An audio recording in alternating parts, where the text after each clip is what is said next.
tal? Muy buenas tardes, soy Héctor de Mauleón, le agradezco que nos acompañe nuevamente en una emisión de El Foco. Le doy la bienvenida, como cada semana, a mi querida Beca Duncan. Hola, y ¿qué hoy tal? estamos acompañados por Ever Soto en un recinto suntuoso, ya lo reconoció usted, es nada más y nada menos que el Palacio de Bellas Artes. Vamos a visitar y a contar una historia, Ever, fascinante, Así es. que es la llegada de la fotografía a color en México. ¿Cómo se da este proceso? ¿Cómo se van revolucionando las técnicas de la fotografía a color? ¿Y qué es lo que van plasmando distintos artistas o distintos fotógrafos que tienen en sus manos esto que fue una nueva tecnología? A ver, ¿cuándo llega la imagen a color a México? Sabemos que, el daguerrotipo aparece en 1839 de manos de un francés llamado Jean Prelier. Toma unas fotos del puerto de Veracruz, y luego toma unas fotos que son las fotos más antiguas que hay de la Ciudad de México, me parece que son 7, en donde se anda paseando por el Zócalo y toma la catedral, toma el Sagrario, toma el mercado del Parián, hace algunas imágenes.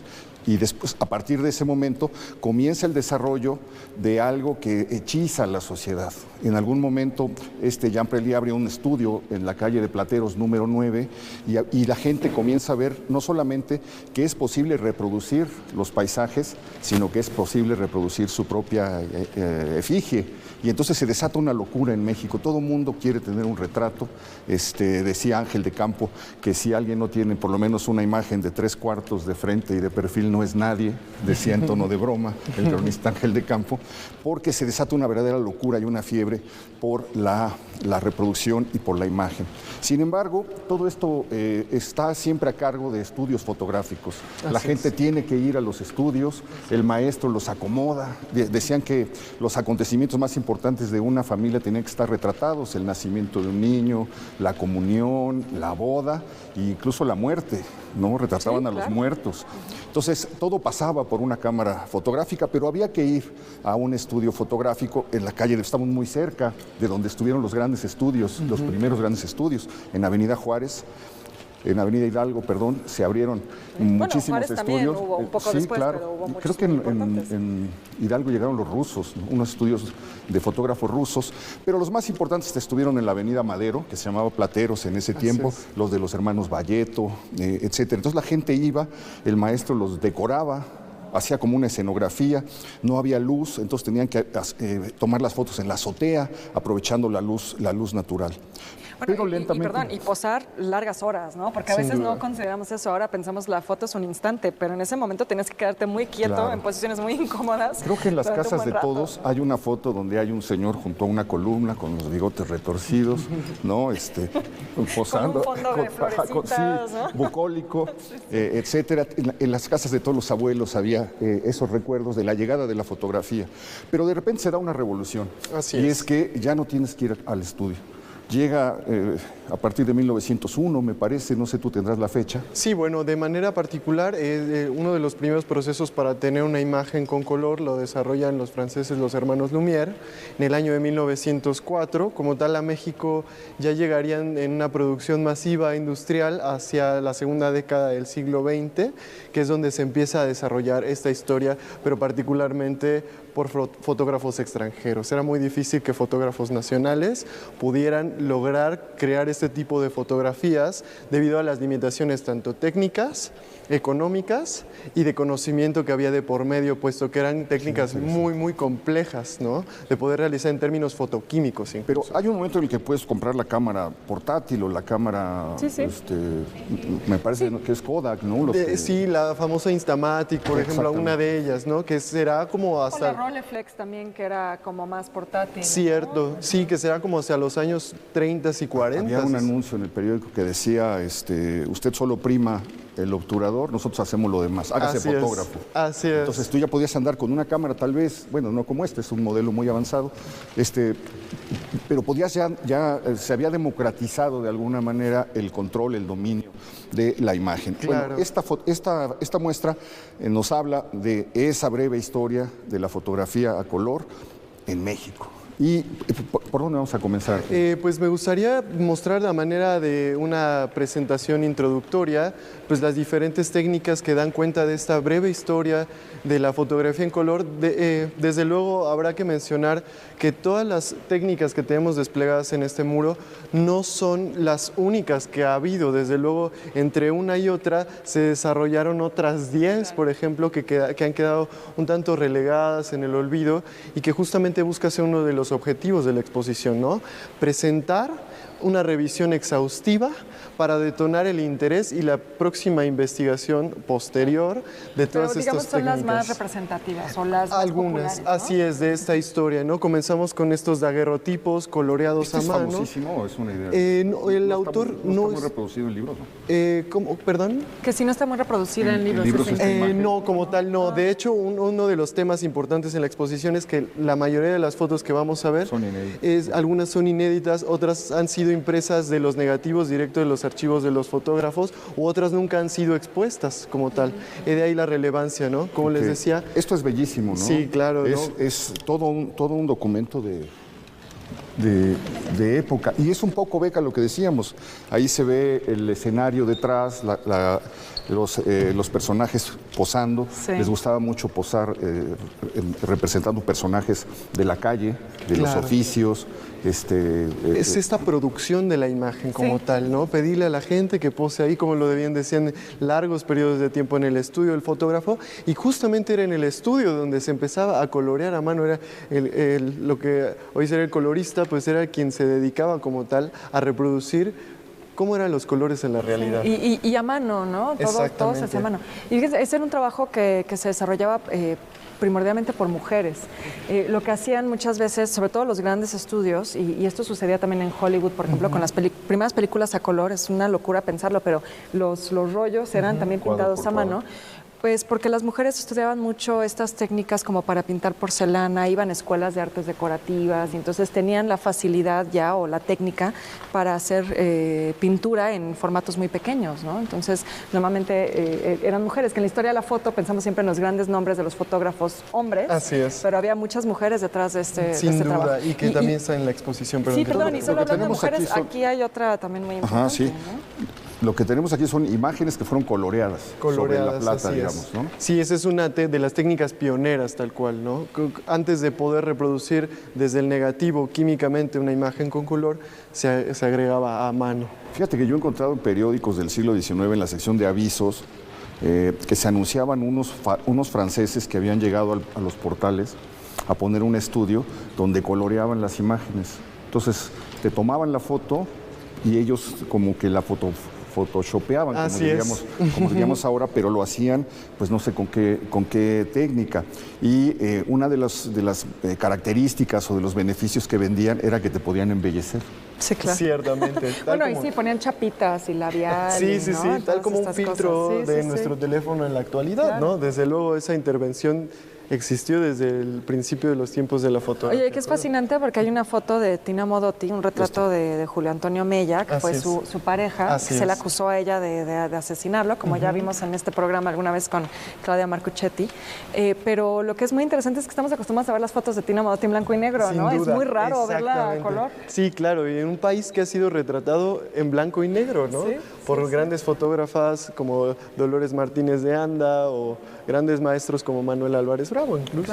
Da una sensación extraña, porque cuando uno ve las fotos en blanco y negro, tiene la impresión de que son cosas que sucedieron hace mucho, que son cosas muy lejanas. Y el color nos acerca brutalmente a nuestros la actualidad. Días. Eso debe haber marcado de alguna manera la historia de la fotografía. Sin duda, justamente uno de los temas importantes era tratar de tomar el color o crear el color que lograra describir la realidad. Sin embargo, pues tal como lo podemos ver en la fotografía de Pedro Meyer que tenemos aquí a 30 años del levantamiento zapatista, pues justamente es mirar la contraposición que existe entre cómo fue publicada en los diarios nacionales, siendo él un fotoperiodista, y la foto original que él mismo tomó, ¿no? Donde se enmarca pues esta diferencia cromática entre el verde estandarizado de la milicia, del ejército, y la ropa de las mujeres auxiles con energía, con tradición, con historia, que justamente buscan este enfrentamiento para sacarlos de su lugar, de su comunidad, ¿no? Entonces el color juega un papel muy importante porque comunica otro tipo de elementos que serán fundamentales para describir la realidad o diseñarla. Es una imagen muy fuerte, en blanco y negro, pero efectivamente está llena de matices y de detalles y de riqueza. Cuando ahora, esto que dices de un poco como los matices, pues también, digamos, hay esta idea de que la foto a color ya nos permite reproducir la realidad tal cual, pero lo que vemos, sobre todo en este muro, es que tampoco fue así. Tú lo decías fuera del aire hace un momento, Héctor, como cada época tiene su gama cromática, ¿no? Entonces, tampoco es que sea tal cual la realidad, porque cada época, dependiendo de las técnicas, nos va a presentar colores distintos, ¿no? Claro, sí, y por las cualidades químicas de estos procesos para poder obtenerlas, ¿no? Que es lo complejo de cierta manera también. Pasa mucho en el cine, ¿no? Uno puede identificar una película de los 40, de los 50, de los 60, de los 70, en la medida en que va cambiando el manejo del color. Sin duda. Bueno, esto es súper relevante. Bueno, te quería preguntar de esto. Sí. Estas son ya fotos instantáneas, ¿no? ¿De las que salen de la cámara o no? Como tal, no, estas son impresiones cromogénicas. Es un proceso que desarrolla Kodak como tal, que libera su patente justamente en los años 40 y que permite que muchas otras productoras de fotografías logran utilizar este mismo proceso para revelar e imprimir las imágenes, que seguramente en muchos álbumes familiares ustedes conservan este tipo de impresiones también. Y este formato cuadrado, las ¿no? Más populares. Que era también muy popular. Sí, casualmente para los álbumes, específicamente para los álbumes fotográficos de época. Y está bueno, pues dos personajes súper icónicos. Icónicos, Diego y Frida, justamente en la Casa Azul, pues da cuenta de cómo ellos también experimentaron este proceso de tener imágenes en color. De hecho, más adelante en la muestra tendremos dos fotografías, particularmente de Frida Kahlo, retratada por Nicholas Murray, un pionero también estadounidense de la fotografía en color, específicamente en los años 30, ¿no? A finales de los 30. Esta foto es de Florence Arkin. ¿Arkin? Sí. Y bueno, justo como tal, este es Lourdes Grobet, desde luego retratando a dos caras, volando por la tercera cuerda. Lourdes Grobet, una fotógrafa mexicana, pionera de la fotografía de la lucha libre también, que nos muestra pues algunos otros tipos de procesos que se ligan a esta producción tecnológica industrial, al igual que el Polaroid, por ejemplo, ¿no? Que justamente ya anunciabas, que da cuenta pues de esta intención de fotógrafos como Lourdes Almeida, de Manuel Álvarez Bravo, ¿no? Sí, así es, por utilizar los nuevos medios fotográficos que están a la mano para poder desarrollarlo. Si lo ven, pues partimos de tomar una fotografía en una placa de cristal a tener un sobrecito de plástico que de manera instantánea nos presenta una imagen con Tenía un reloj, ¿no? La cámara empezaba a correr y después de un minuto, no sé cuánto tardaba, sacaba una cosa que tenías que desprender para ver la imagen. No sabía yo que era del 72. Así es. Y bueno, pues llegando ya más a procesos muy contemporáneos como las inyecciones de tinta sobre papel, ¿no? Que se dan gracias a las impresoras con las que contamos actualmente, que ya no solo imprimen sobre papel, sino que también pueden imprimir en acetato, por ejemplo, ¿no? Y que justamente aquí va esa breve historia de la fotografía a color. En este caso veremos cómo estas impresiones comerciales dan cuenta del uso de la fotografía en color con fines de promoción turística. Sí, y comercial, ¿no? Y comercial. Es donde más se explota. Digamos, cuando llega es con fines comerciales y no sé si llega de la mano de fotógrafos extranjeros sobre todo. Sí, desde luego, como lo decíamos, llega de mano de los hermanos Lumière, la técnica de su proceso, y pues justamente se empieza a publicar en revistas importantes a nivel internacional, como la revista Holiday, la revista Life, incluso la revista National Geographic, o se empiezan a producir estas postales en color, de la cual pues señalar una interesante, ¿no? El propio Palacio de Bellas Artes en 1937. Estas postales se vendían. Sí, eran con fines comerciales. Oye, ¿viste esta de la Nacional, Beca? Sí, no, la de la Nacional es fantástica porque se ve el edificio que estaba antes de la Lotería Nacional, ¿no? O sea, se ve perfectamente. Y los coches No, de la Torre Latino. Perdón, la Torre Latino, sí. Se ve la Nacional y el edificio que era un poco como su gemelito y los coches estacionados frente a Bellas Artes. Claro. Que eso ya no lo vemos, pero son Estos coches como de película de antes de la guerra. Ajá, cierto. Son de antes de la guerra, sí. Sí. Sí. En los años 40. Oye, ya está el Paricutín, también es fantástica, ¿eh? Qué maravilla. Justamente era pensar cómo estas fotografías y postales se mandaban al extranjero como tal para, pues, promover cómo era una realidad a la que no se tenía acceso de manera inmediata, ¿no? Justo algunas de ellas pues dan cuenta de cómo cómo coloreaban a mano estas imágenes, ya que esta del Paricutín que bien señalabas, pues no es una imagen propiamente con color desde el negativo, sino más bien fue intervenida en lo posterior a mano. Aunque también podemos ver, por otro lado, que la mirada del fotógrafo extranjero, la fotógrafa, estuvo un poco ligada de momento al cliché, al estereotipo sí, bueno, se ve en esa de racial, por ejemplo, mayas, ¿no? Sí, desde luego. Esa mirada como exotizante. Exactamente, exotizante. Y sabes también que se me ocurre que también esto es un momento en el cual también se está construyendo el nacionalismo. Sí. ¿no? De cierta manera. Mira nada más Es la época de las películas del Indio Fernández y todo eso. Sí, ¿no? pero esto me sorprende porque esto es de 1914. Sí, esta es maravillosa, de 1914. Arte y letras, Y algunas No, digo, apenas no solamente están descubriendo los extranjeros, digamos, una imagen del México por revolucionario, sino que ese México está dándose cuenta de quién es y se está dando cuenta de quién es precisamente a través de la fotografía. También, exactamente. Como lo fue el desarrollo del muralismo, la fotografía también tuvo un punto fundamental, sobre todo el desarrollo estético, ¿no? de las ideas y los intereses de estos artistas, fotoperiodistas y fotógrafos propiamente. Muy bien, estamos entrando en la parte introductoria de esta exposición. ¿Qué es lo que vamos a ver? ¿Cómo está dividida la exposición? ¿Cuántas piezas la conforman? ¿Y qué artistas son los que vamos a conocer? Claro, la muestra está compuesta por 208 obras de 124 artistas, tanto nacionales como extranjeros.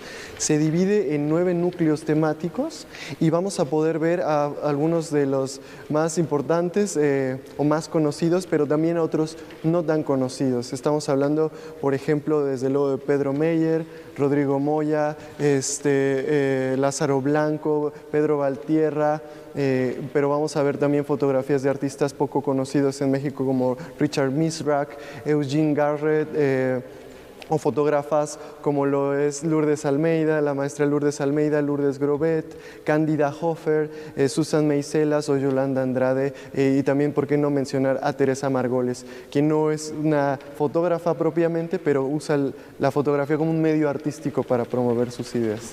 Muy bien, no se vaya, vamos a hacer una pequeña pausa y vamos a comenzar el recorrido por esta muestra que nos va a enseñar la historia de la fotografía a color en México.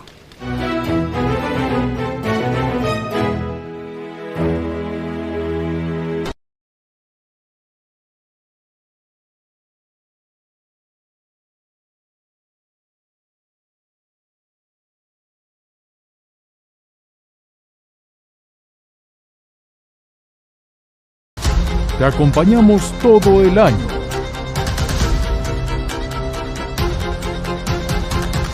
Mantente bien informado a lo largo del día. En tus espacios favoritos. Somos tu central de noticias de confianza.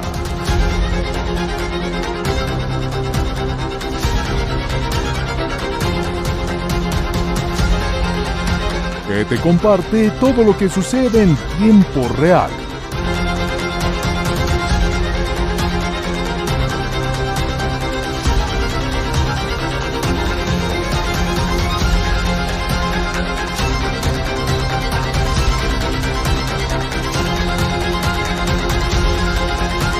ADN 40. Siempre conmigo.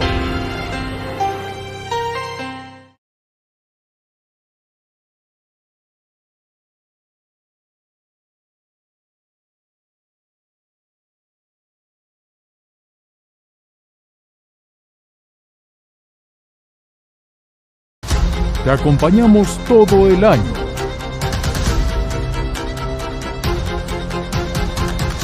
Mantente bien informado a lo largo del día. En tus espacios favoritos. Somos tu central de noticias de confianza.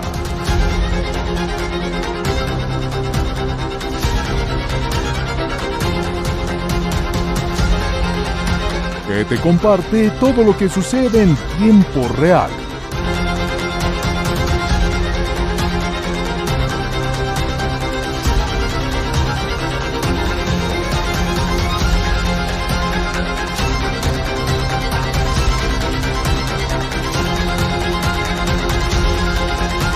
ADN 40. Siempre conmigo.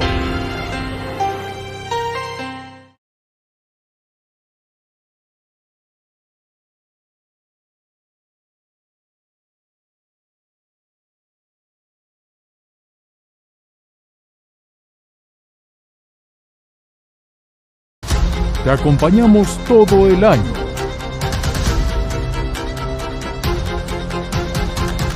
Mantente bien informado a lo largo del día.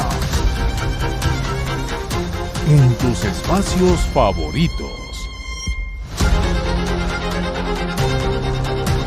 Somos tu central de noticias de confianza.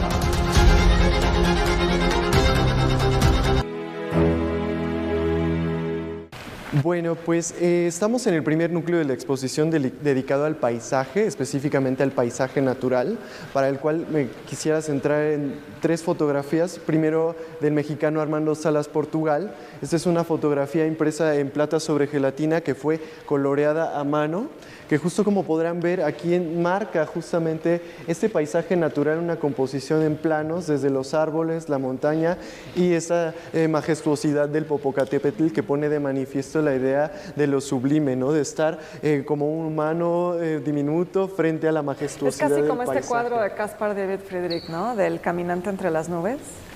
Ciertamente. Da como esa sensación, sí, ¿no? Él era alpinista, ¿no? Era montañista. Ah, sí, Salas Portugal. Justamente tuvo un interés desde muy joven y justo se iba a dar la vuelta para allá. Sí. Muy raro, perfumista también, ¿no? Exactamente. Algunos otros artistas, fotógrafos como Hugo Breme y su hijo, también se dedicaron a retratar el paisaje natural de nuestro país, interviniéndole a mano, como en el caso específicamente de esta fotografía del Paricutín.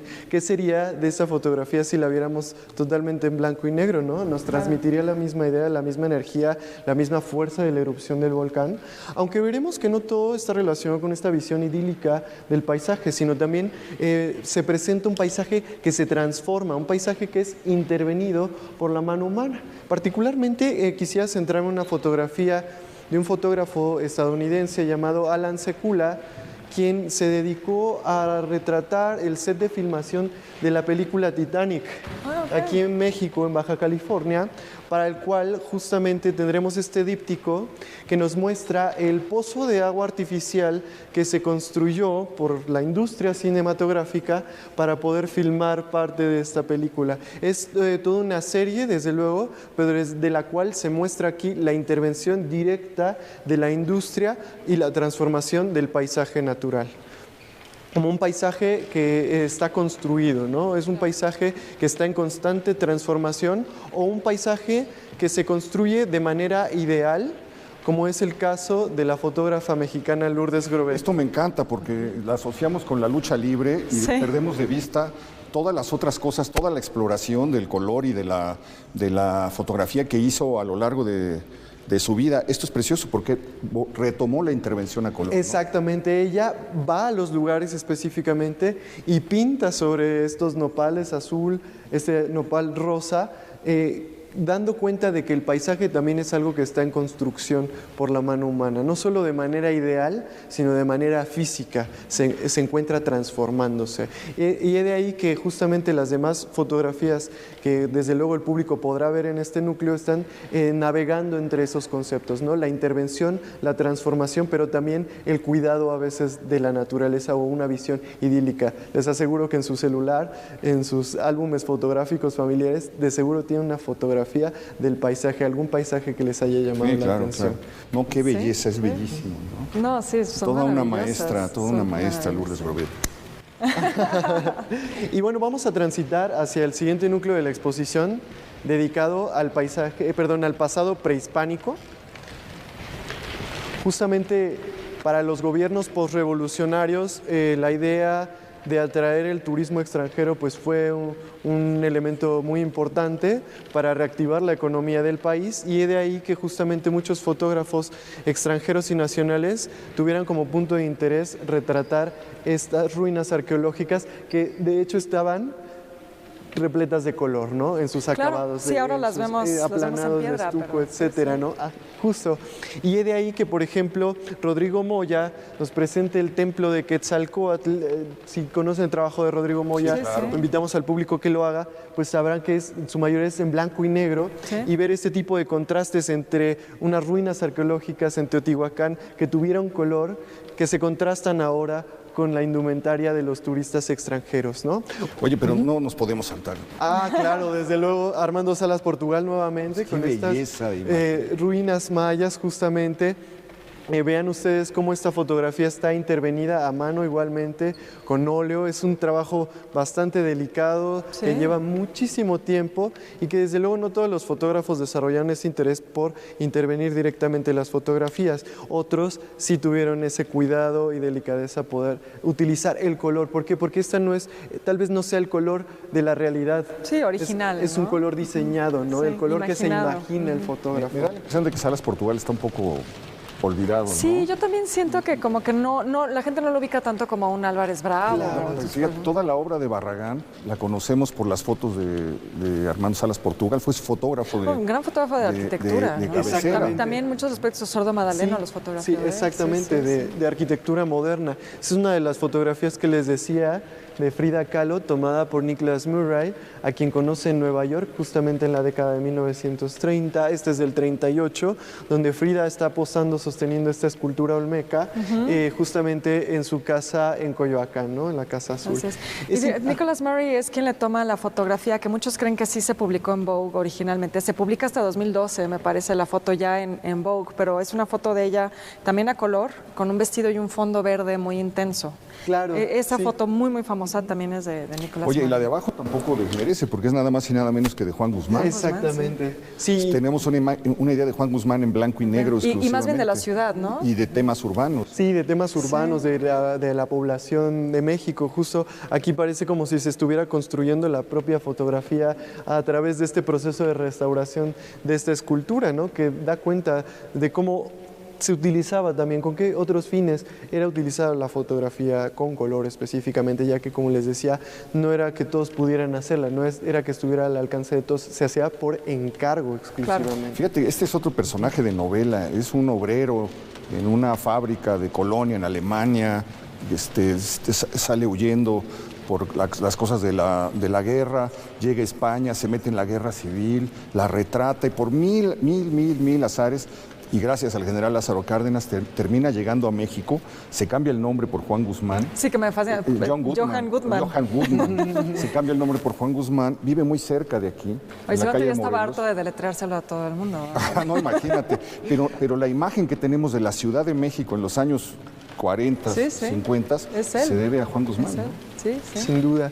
Acá otra de las grandes maestras, la fotógrafa Cándida Hofer, quien tuvo una exposición en solitario aquí en el año del 2018, bueno, en el Colegio de San Ildefonso, y quien también pues ha buscado retratar estos espacios en solitarios también como obras de arte en sí mismos, y desde luego el Palacio de Bellas Artes forma parte de su archivo de fotografías que ha hecho aquí en nuestro país. Es antropología, y este es el Museo de Antropología específicamente donde se encontraba la sala Azteca.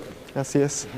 Okay. Vamos a transitar hacia dos núcleos que parecen estar dialogando de manera continua uno frente a otro, comenzando específicamente por los muros pintados, ¿no? Que tienen que ver con la arquitectura vernácula. Bueno, en la Ciudad de México, en las diferentes alcaldías y en los diferentes estados de la República, los muros pintados son un tema que nos dirige la mirada de inmediato, que atrajo la fotografía de otros artistas extranjeros, como el caso de Ellen Auerbach o de Joel Meyerowitz, quien presenta esta serie llamada Desde el coche, ¿no? Justamente de ahí que la altura de la fotografía esté siendo casi que a la altura de la ventana del mismo, y que presentarán pues este interés por los muros coloridos de nuestro país, o la arquitectura vernácula, la arquitectura un tanto no planificada, no dirigida, de las colonias populares, etcétera, que de gente que construye como puede, como sabe o como le enseñan, y que desde luego pues Lo podemos ver ahora en los cerros pintados que tenemos en las ciudades, en las colonias populares,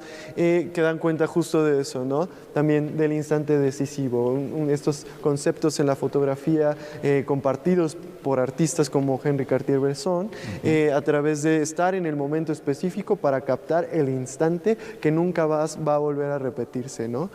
Como les decía, dialogan con estas otras obras que dan cuenta de eso, ¿no? De la arquitectura moderna, como bien anunciaban. Sí, no, eso es una maravilla. Exactamente, la idea las de vacas pastando. El México industrial, el México moderno, el México idealizado, ¿no? En su modernidad, pero en realidad justamente la contraparte pues es hacia dónde va esa modernidad, es realmente lo que la gente se imagina, porque justamente pues veremos esas fotografías de Armando Salas Portugal, de René Burri. Los terrenos en venta. No, sí está la propaganda de Ciudad Satélite apenas comenzando. Cuando desde aquí Ciudad Satélite. Si uno pasa ahora por aquí, pues es una pesadilla, ¿no? Venga usted a vivir a Ciudad Satélite, ¿no? La promesa de la modernidad en México. No, urbana. y esta de Barragán también es. Claro, la gama cromática pues atrae, estalla en una explosión de color. O por ejemplo esta otra que les decía de Frida Kahlo, ¿no? De Nicholas Murray, igualmente sentada en la casa estudio. En la casa estudio, justamente, pues siendo esta casa construida por Juan O'Gorman uno de los pilares del funcionalismo arquitectónico en nuestro país, y que dan cuenta de eso mismo, ¿no? Unos son muros pintados, pero ¿de qué arquitecturas, no? Bueno, y creo que no mencionamos, Nicholas Murray además era un fotógrafo de las revistas más importantes. Exactamente, ¿no? sí.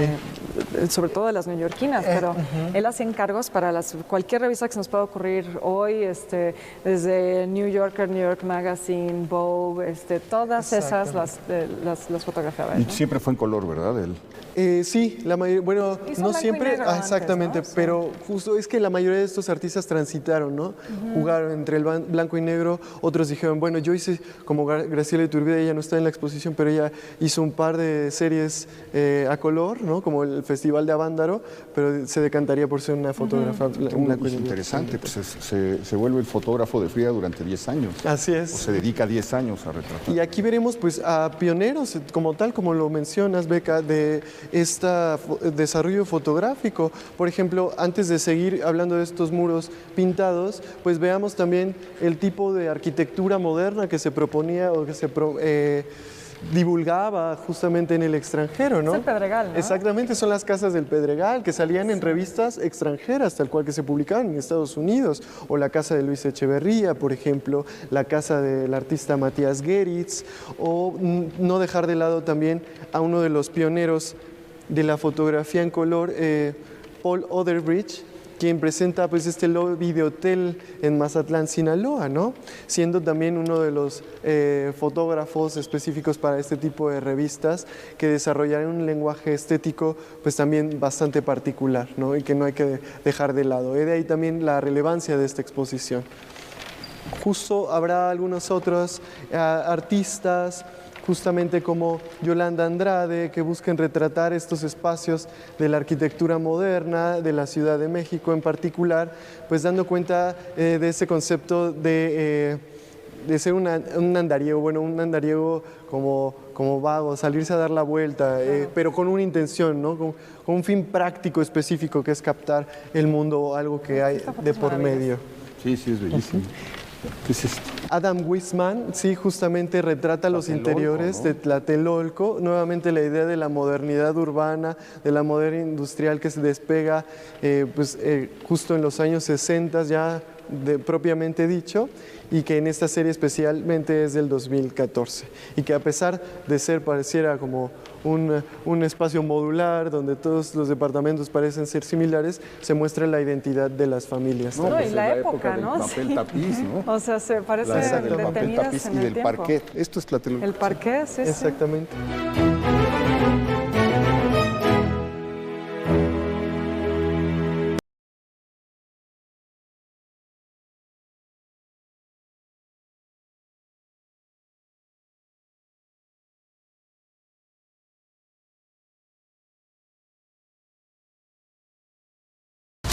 Te acompañamos todo el año.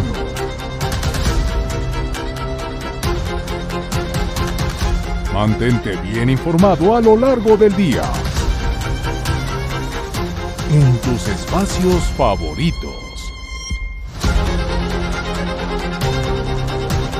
Somos tu central de noticias de confianza.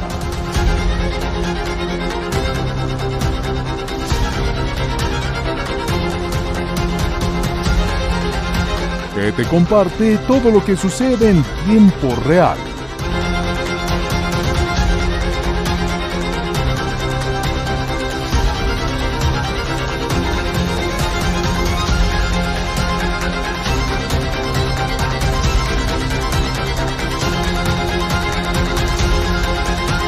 ADN 40. Siempre conmigo.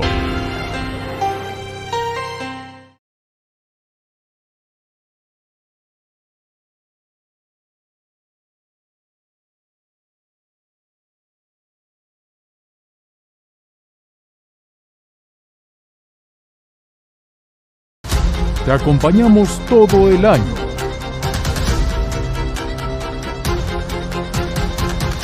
Mantente bien informado a lo largo del día. En tus espacios favoritos.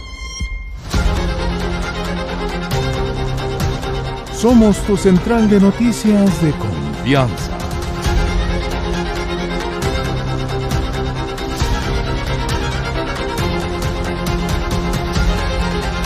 Que te comparte todo lo que sucede en tiempo real.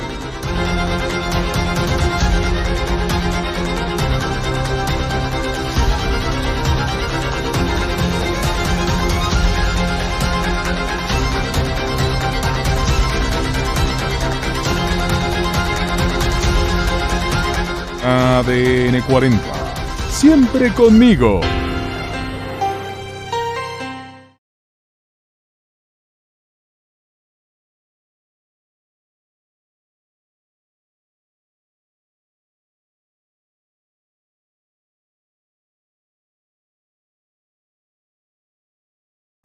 Te acompañamos todo el año.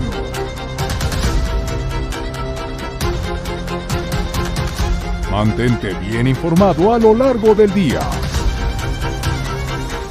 En tus espacios favoritos. Somos tu central de noticias de confianza.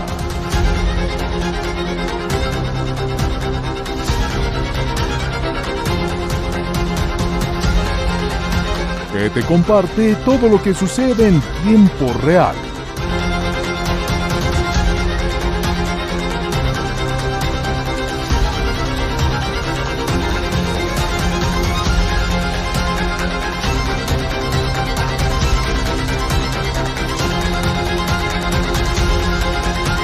ADN 40. Siempre conmigo.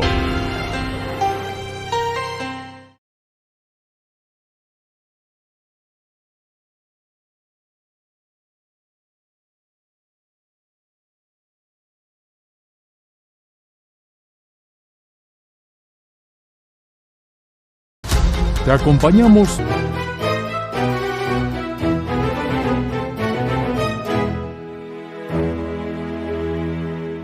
Otro de los temas de interés para los fotógrafos fueron las antropologías o la gente como tal. Desde una mirada extranjera siempre se ha ceñido desde luego a poder ver a las comunidades indígenas en sus usos y costumbres, en sus vestimentas textiles y tradiciones, como lo pueden ser también estas otras fotografías de Pablo Ortiz Monasterio, de los indígenas wixárikas, pues yendo a la búsqueda de la casa del peyote como tal, aunque veremos que esta visión antropológica no solo se suele centrar en las comunidades indígenas, sino también en la gente que tiene otro tipo de oficios. Como perfiles más urbanos, podríamos Exactamente. decir, ¿no? Como Lourdes Grobet, que retrata aquí a Solar en su casa, que da cuenta de las múltiples historias que hay detrás de estos personajes, ¿no?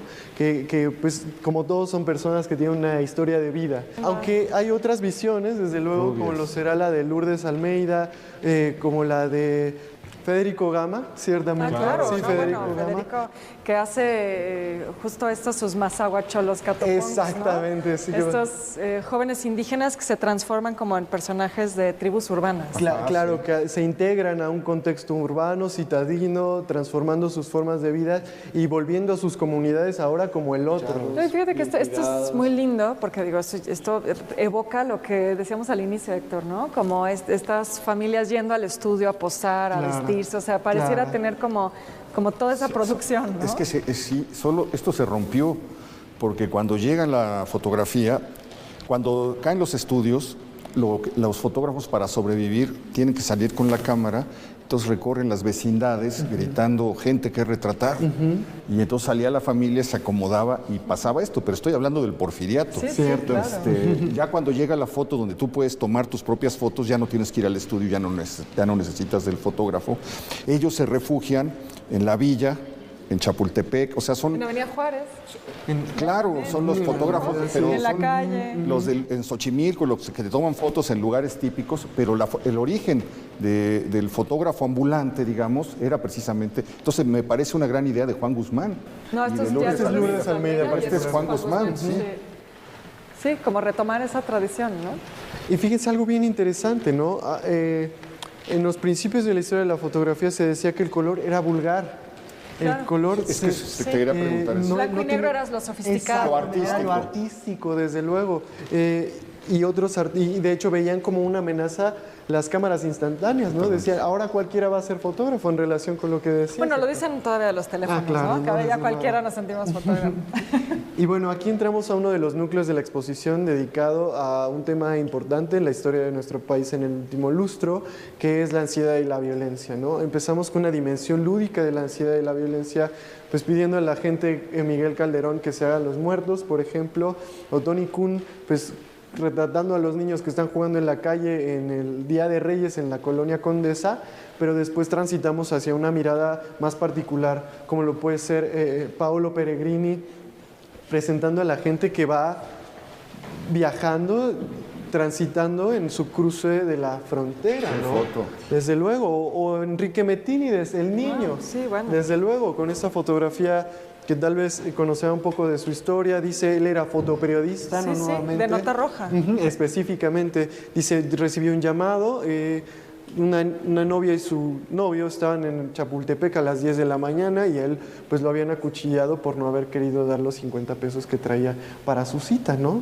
Que desde luego pues dan cuenta de cómo esta presencia se ha recrudecido, se ha transformado, Sí. existe, está latente, ¿no? No, y la foto de Metínides es bien interesante porque es Nota Roja, pero con unas composiciones maravillosas. O sea, donde realmente tenía un ojo... rompe el concepto de fotógrafo de nota roja. Exactamente. Ahora, mi pregunta aquí es, ¿la fotografía en blanco y negro logra transmitir la misma crudeza de la violencia? Tenemos, por ejemplo, las fotos de la Revolución, ¿no? ¿Se logra transmitir en blanco y negro la misma crudeza de la violencia cuando pasa a color? ¿O se subraya la violencia si es a color? ¿Qué pasa en ese proceso? Podemos reflexionar Sobre todo Metínides, libros, ensayos sobre Metínides esa pregunta. hizo prácticamente la mayor parte de su obra en blanco y negro. Exacto, sí. ¿No? Y eran los medios, o sea, el medio de comunicación para el que él trabajaba. Bueno, que le proponía, también porque ¿no? los periódicos no introdujeron el color hasta muy entrados los años 90. Exactamente. Pero sobre la pregunta que haces, yo acentuando la importancia y la relevancia del color, diría que simbólicamente el color permite crear sentido sobre esos otros elementos que están presentes, que tal vez en blanco y negro no serían tan llamativos o pasarían tal vez desapercibidos, ¿no? Yo lo que pensaría es también ahora que el blanco y negro tiene esta connotación de ser más fotoartística, como que también estetiza la violencia, ¿no? La hace, como que la suaviza. Es muy rara la quizá. foto en blanco y negro. O sea, si tú ves los fusilamientos de la revolución de la banda del automóvil gris, parece que algo que pasó en otro mundo, muy lejos. Y a pesar de que son imágenes muy fuertes, la cabeza degollada de Aureliano Blanquet o el cadáver de Zapata o de Obregón, cuando lo pones a color, no sé, adquiere una ¿Lo sientes carga, más cerca? Sí, más cercano y más real, no sé. menos alejado del arte, no sé cómo, cómo esa definirlo. Ha sido la dicotomía, ¿no? Lo real, lo que está diseñado, lo artificial. Y es de ahí que también a veces se haya rechazado la fotografía a color, porque los colores, como veíamos al principio, no eran como tan ligados al mundo que vemos como tal, sino que más artificial, y era ahí que fuera un tanto despreciada. Y como les decía, pues justamente vamos a seguir transitando en esta, vamos hacia el núcleo dedicado al mercado y los comercios, ¿no? Para acá justamente.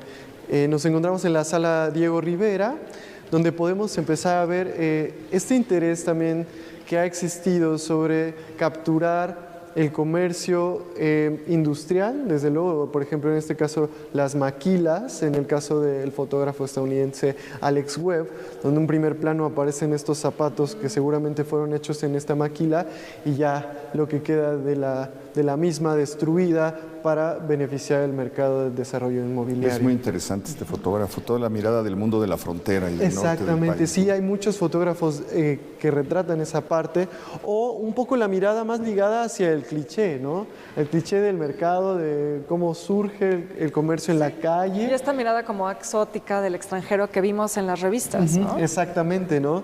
De la gente vendiendo pues sus petates, un poco como en la sandías. tradición de los tipos del siglo XIX. Exactamente, sí. Como un poco antropológico, etnográfico. Exactamente, ¿no? Se liga por ese lado en una tradición estilística. Muchos de estos artistas se ligan a esas Es como un poco la invención de lo típico, ¿no? Exacto. Lo descubre la foto y entonces se empieza a repetir. Y pues esa cualidad que ya mencionaba Walter Benjamin sobre la fotografía, que se puede reproducir técnicamente al infinito de cierta manera, ¿no? Aunque no solo veremos que se trata del mercado y del comercio informal, tal como lo presenta Francisco Matarrosas, por ejemplo, en esta vista contrapicada de tianguis de Tepito, ¿no? Específicamente. Otro superfotógrafo, Matarrosas. O dialogando, pues donde aparecerá igualmente parte de un tianguis, Livia Corona, con el desarrollo del mercado inmobiliario, ¿no? No es un mercado como el de a pie, es un mercado que refiere a una industria, y al hablar de la industria hablamos también de lo que mencionabas al principio, la transformación de la naturaleza, la intervención del espacio natural por el trabajo humano. Aunque justo para ese momento estamos hablando entre los 80s, 90s, la cualidad sobre el estudio y el interés por retratar el comercio y el mercado, pues estará también ligado a los productos internacionales que empiezan a llegar a nuestro país, también gracias al Tratado de Libre Comercio de América del Norte, o los comercios que existen en la frontera, también como Melanie Smith, quien pues retrata esta situación muy cotidiana, ¿no? De ir a la tienda a comprar pues la ropa para los bebés, pero en realidad pues la composición de la misma es lo que denota el interés que hay de por medio, ¿no? Y aquí vamos a transitar hacia el penúltimo núcleo de la exposición, ligado hacia la religión y la ceremonia. Justo platicabas hace ratito sobre esta idea de las peregrinaciones que se dieron el 12 de diciembre. Particularmente quisiera centrarme en esta serie de Alinka Echeverría. Ella es una antropóloga social, y también justamente ahí conectar con esta idea que mencionabas, Beca, sobre los tipos populares o los tipos sociales del siglo XIX. Podría remitirse un poco a esta misma idea. Aquí lo que importa sí es el peregrino, pero más que eso es su indumentaria, el color que hay de por medio y todo la parafernalia que también trae consigo en este camino al Tepeyac, como le nombra a su propia serie. Veremos que habrá otras fotógrafas como Mariana Jampolsky que rescatarán la riqueza cromática que existe en los ritos y en las ceremonias religiosas. Desde luego, ¿quién no ha visto una corona de flores al llegar a alguna catedral, etcétera, en la celebración de alguno de estos santos que suele haber, y que resaltan pues justo nuevamente eso, el color que hay de por medio? El color en la vida del mexicano, diría Diego Rivera, es fundamental, tanto que lo tenemos hasta en las salsas, por ejemplo, ¿no? Claro. No dejar de lado, antes de continuar, este grandioso collage de Lourdes Almeida, que yo les voy a preguntar cómo se imaginan que haya sido hecho. Que quizá haya tomado una foto y luego ampliado pedazos. O sea, puede ser. La reprodujo, amplió algunos pedazos, otros más pequeños. O sea, jugando un poco ya con la impresión. Claro, sí puede ser jugando con la impresión. Esa es una clave importante. Es impresión de tinta, ¿no? Sí, va por ahí. Vean lo que hay abajo, ¿no? Como que delata un poco el borde de inferior. ¿Son Polaroids? Son Polaroids, exactamente. Toda este collage está compuesto por fotografías Polaroid individuales. ¡Qué maravilla! Y para la cual el artista también hizo pues el marco de esta obra, que forma parte de la colección de la Basílica de Guadalupe, de hecho.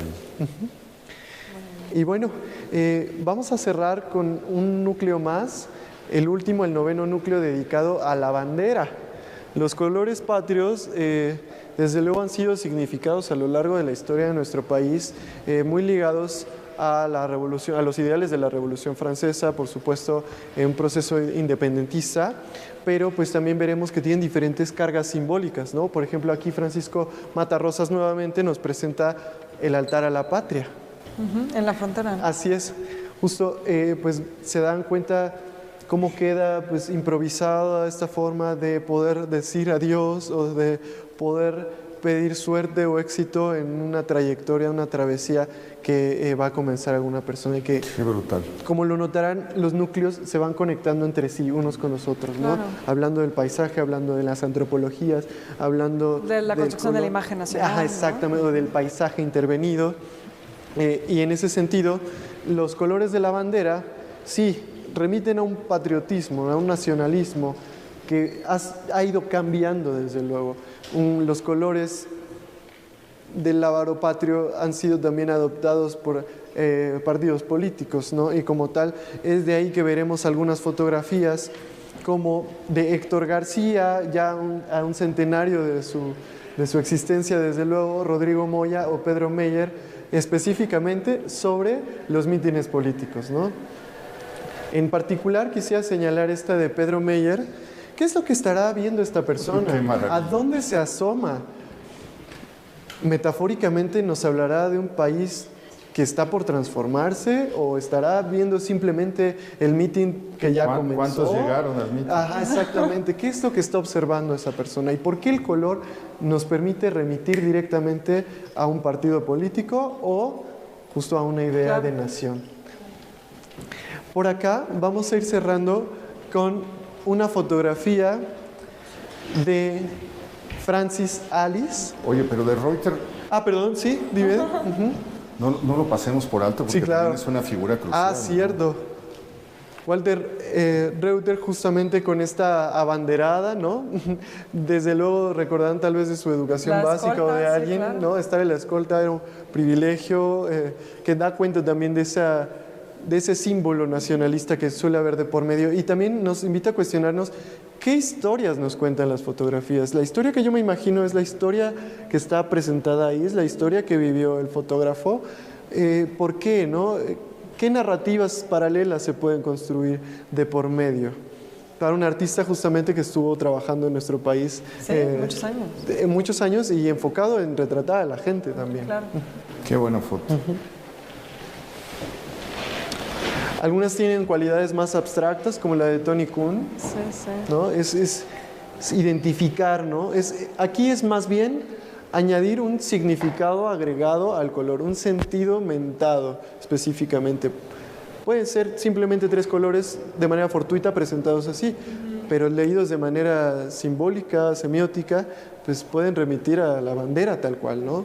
¿Cómo llegamos a la idea de que la bandera tendría que formar parte de esta muestra?